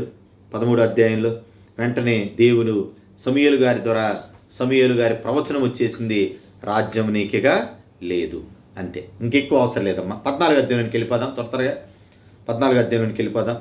ఇక్కడ యోనాతాను గారు ఒక చిలిప్ పని చేస్తాడు. ఎలాగైతే మనకు బాగా గుర్తుంటుంది. ఏంటిదంట, యోనాతాను గారు ఒక చిన్న చిలిప్ పని చేస్తాడు. ఏంటిదంటే తండ్రితో చెప్పకుండా ఆయుధాలు మోసుకొని వెళ్ళిపోయి యుద్ధం చేసి వచ్చేద్దాం రారా, ఫిలిష్తీయుల దండు మీదకి పోదాం అని ఆ దండు మీదకి వెళ్ళిపోతాడనమాట. ఒక 20 మందిని ఏం చేస్తాడనంటే చంపేస్తాడనమాట. పోయి ఒక 20 మందిని చంపేస్తాడు. సౌలు లెక్క చూస్తాడు, మనం ఎంతమంది ఉన్నాము. ఈ పెద్దగా ఏం అవసరం లేదమ్మా, ఈ అధ్యాయంలో పెద్దగా అవసరంలే. యోనాతాను చేసిన చిలిప్ పని అని రాసుకోండి అంతే.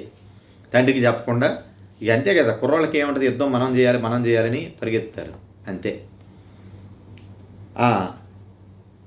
14వ వచనం చూస్తే, యోనాతాను అతని ఆయుధములు మోయివాడును చేసిన ఆ మొదటి ఉదయందు దాదాపు 20 మంది పడిరి.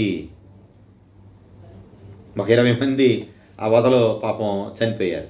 సో ఈయన ఏం చేస్తా వచ్చాడంటే సౌలు గారు మనోళ్ళంతా ఉన్నారా లేదా అని లెక్క చూస్తే ఆ పోయి చీటీ ఎవరి మీద పడింది అంటే ఎవరి మీద పడింది, యోనాతాను 43వ వచనంలోకి వచ్చేసేయండి. 14:43లోకి వచ్చేసేయండి. చీటీ యోనాతాను గారి మీద పడిపోయింది. సో ఆయన అప్పటికే సౌలు గారు కొన్ని నిబంధనలు చేశాడు, ప్రమాణాలు చేయించుకున్నాడు వాళ్ళతో. మరణం అయిపోతారు, అదైపోతారు, ఇదైపోతారు అని చెప్పేసి చాలా ప్రమాణాలు చేయించుకుంటాడు. కానీ ప్రజలందరూ ఏమంటారంటే, అయ్యా యోనాతాను మరణానికి అప్పచెప్పొద్దు, ఇవే రాసుకోండి, ఇంకెక్కువ వద్దు, ఇదంతా మీరు అవసరం లే. తండ్రికి చెప్పకుండా ఒక చిలిప్ పని చేస్తాడు, ఫిలిష్తీయుల మీదకి వెళ్తాడు, ఒక 20 మందిని చంపేస్తాడు. సౌలు కొన్ని ప్రమాణాలు పెడతాడు, రే మనం వెళ్తున్నాము, అక్కడ తేనె పట్టుకోకూడదు, అది తినకూడదు, ఇది తినకూడదు అనుకునేయో వాళ్ళకి ఆజ్ఞలు పెడితే చచ్చిపోతారు, చంపేస్తారు, మరణం అవుతారని.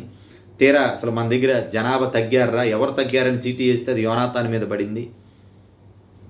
యోనాతాను చంపేద్దాము అనే పరిస్థితి వస్తే జనులంతా వద్దు బాబు ఆ పని చేయబాకు నువ్వు అని చెప్పి అంటారు.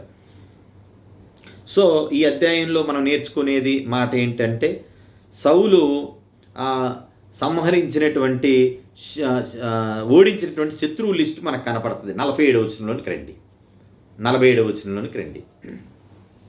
సౌలు ఓడించినటువంటి శత్రువుల లిస్టు, మోయాబీలు, అమ్మోనీయులు, ఏదోమీయులు, శోభాదేశపు రాజులు, ఫిలిస్తీయులు ఓడించాడు.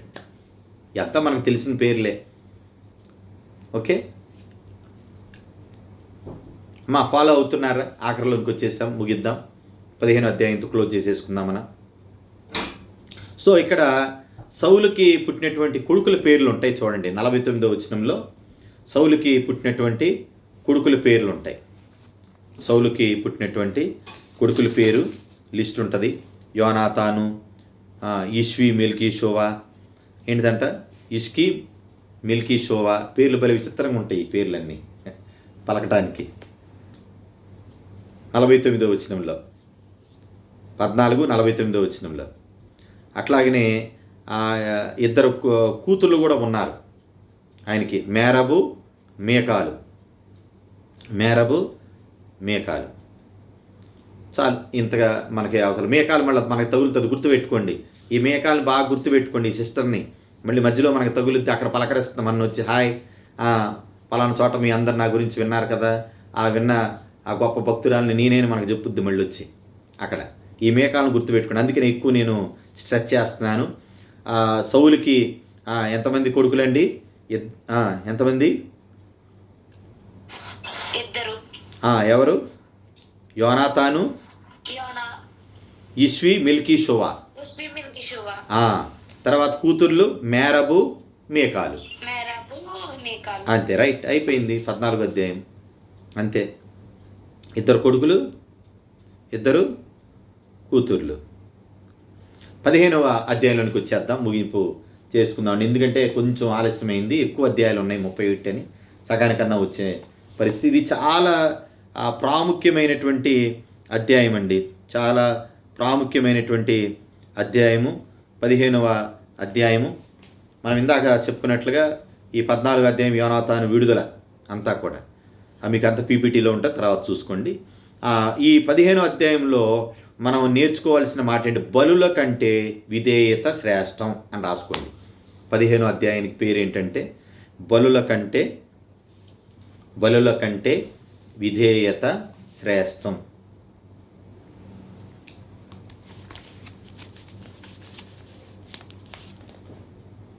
ఓకే అమ్మా, పెద్దగా మనమేమి దీని గురించి ఇంత అనేం అవసరంలే. అమాలేకుల రాజైన అగగు, అమాలేకుల రాజైన అగగు మీదకి యుద్ధానికి వెళ్ళారన్నమాట వీళ్ళు.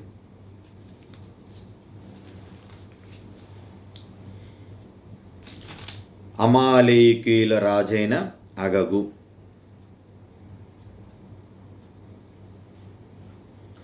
యుద్ధానికి వెళ్ళినప్పుడు దేవుడు ఏం చెప్పాడంటే, శపితమైంది ఏది తీసుకురావద్దురా బాబు, మీరు ఏంటంటే మొత్తాన్ని హతం చేసేయమన్నాడు. దేవుడు ఏం చెప్పాడు? ఏది మీరు తీసుకురావద్దు, ఏది అక్కడి నుంచి ఏది పట్టుకురావద్దు, అమాలేకీయుల దగ్గర నుంచి ఏది నీ తేవద్దు అని చెప్తే ఏం చేశారండి మన సారు? అన్నిటినీ ఏం చేయమన్నాడు ఆయన?